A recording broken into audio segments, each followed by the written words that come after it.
Hello, everyone. Welcome back to JISH Learn English Podcast. I'm Shaylin. I want to start with a little story. Yesterday, I walked into a burger place and said, "A cheeseburger, please, no onions." I said it clearly, I smiled, and I felt so proud of myself. Then I opened the burger and onions. Big, crunchy onions all over my cheeseburger. Have you ever had a moment like that? That tiny feeling of, oh no, what do I say now? If that ever happens to you, don't worry. That's exactly what today's episode is about. We're going to learn how to ask for no onions in a natural, polite way, and what to say if you get the wrong order at a fast food restaurant. By the end of this lesson, you'll feel much more confident handling situations like this in English. First, let's listen to a short, natural conversation. Listen carefully, pay attention to the highlighted phrases, and try to guess their meanings. We'll learn all of them together in today's lesson.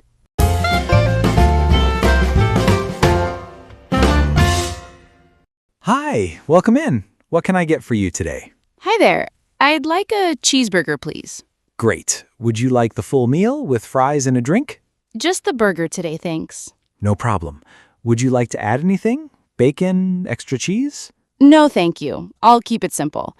Just lettuce, tomato, ketchup, and mustard. But could you please hold the onions? I really don't want any onions. Absolutely. So a classic cheeseburger, hold the onions. Perfect. For here or to go? For here, please. All right, your total is $4.99. Here you go. And here's your change and receipt. Your number is 42. It'll be ready in just a few minutes. Thank you so much. Oh, onions. Okay, it's fine. Let me just go and say something. Excuse me. Yes, how can I help you? I'm so sorry to bother you. I think there's been a little mix-up. I asked for no onions, and my burger has onions. Oh, let me check. You're right, it says no onions. I'm really sorry about that. Let me make you a fresh one right away, completely without onions. Thank you. I really appreciate it. Of course. Again, sorry for the mistake. It'll just take a couple of minutes. No worries at all. These things happen. Here's your new burger. I double-checked, no onions this time. Sorry again for the mix-up. Thank you so much. It looks perfect. I'm sorry for any trouble. No trouble at all. Enjoy your meal. Thanks. You too. Have a great day.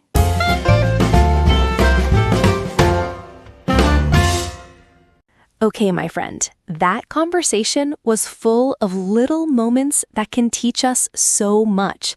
Let's talk about what happened in that conversation. The customer ordered a cheeseburger and politely asked for no onions. But later, the burger arrived with onions anyway. So the customer went back, explained the problem calmly, and the cashier fixed it kindly. Nothing became rude or uncomfortable, and that's really important in everyday English. Small problems happen all the time. The goal is not to speak perfect English. The goal is to speak clearly, politely, and confidently. Now, let's pick out our first important phrase. Hold the onions, please. In everyday English, hold means don't add something. In our conversation, the customer said, "Could you please hold the onions? I really don't want any onions." Hold the onions simply means please don't put onions on my food. It's a very everyday, natural phrase. You can use it for many foods. You can say hold plus that food name. For example, if you don't like pickles, you could say, "Hold the pickles, please." If mayo is not your favorite, you could say, "Could you hold the mayo?" The word please makes everything softer and more polite. A simpler way is just, "No onions, please," or "I'd like it without onions, please." All of these are polite and easy to use. So when you order, just remember a short, clear request with a smile. That's all. Now, I also liked this line from the conversation. "I'll keep it simple." That's such a natural phrase. It means, I don't want too many extra things. You'll hear people say this when ordering food, clothes, coffee, many things. For example, I'll keep it simple, just a small coffee. I'll keep it simple today. Very conversational English. Now, let's move to the problem part of the conversation. The customer opened the burger and saw onions. Maybe you noticed he did not become angry or dramatic. He simply walked back and said, "I think there's been a little mix-up." This is one of the best phrases you can learn for situations like this.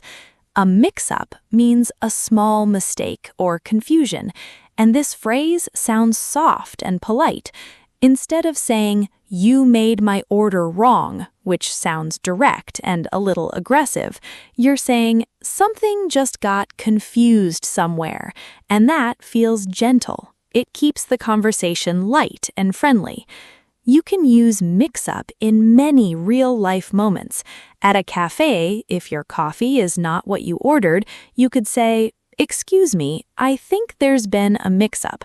I ordered a latte, but this is a cappuccino." At a store, if the price seems wrong, "I think there's a mix-up with the price."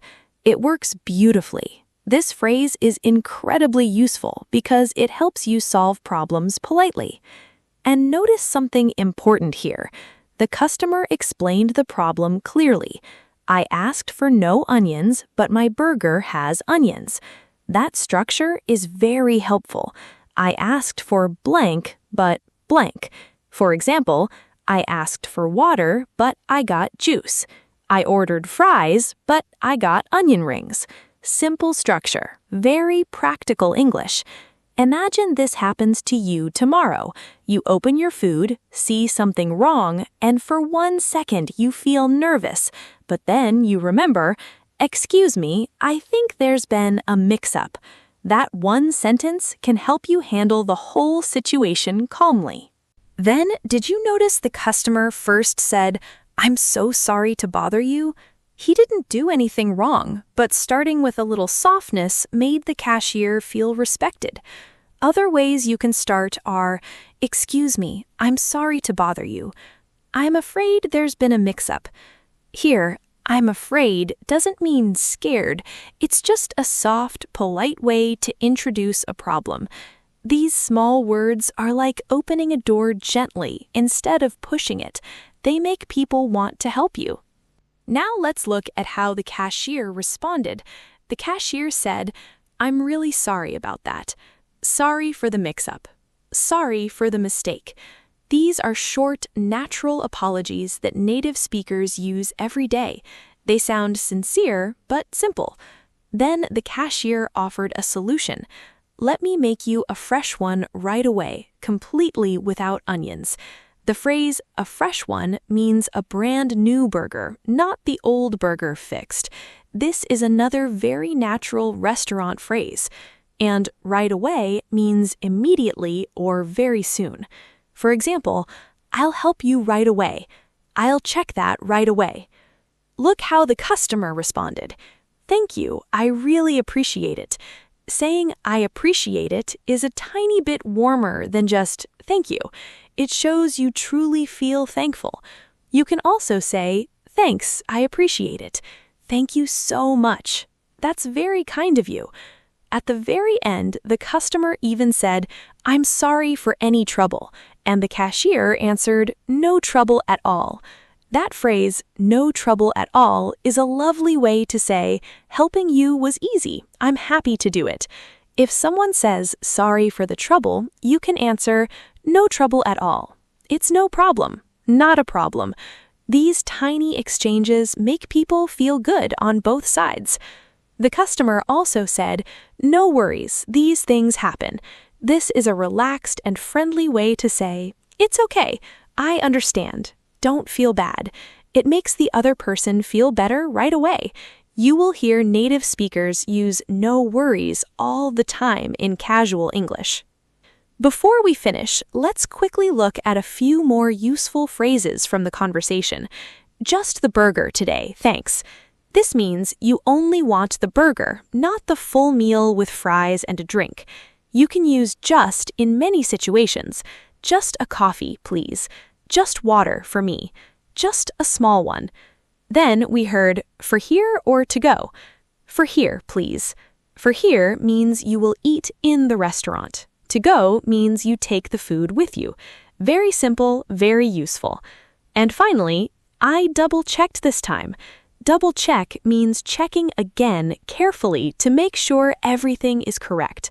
For example, let me double-check your order. I double-checked my homework. Now you have all the pieces. Let's put them together so you can build your own sentences.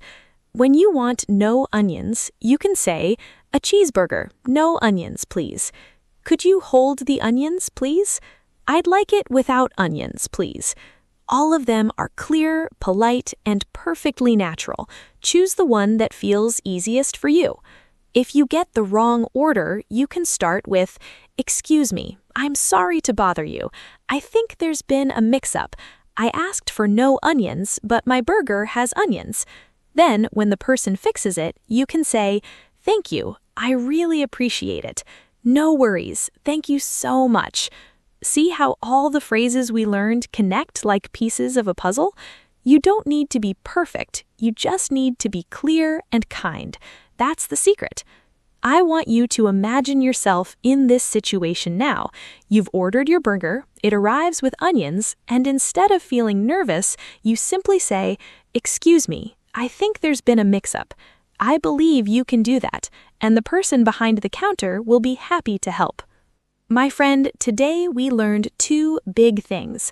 One, how to ask for no onions in a natural, polite way using hold the onions, no onions please, or without onions.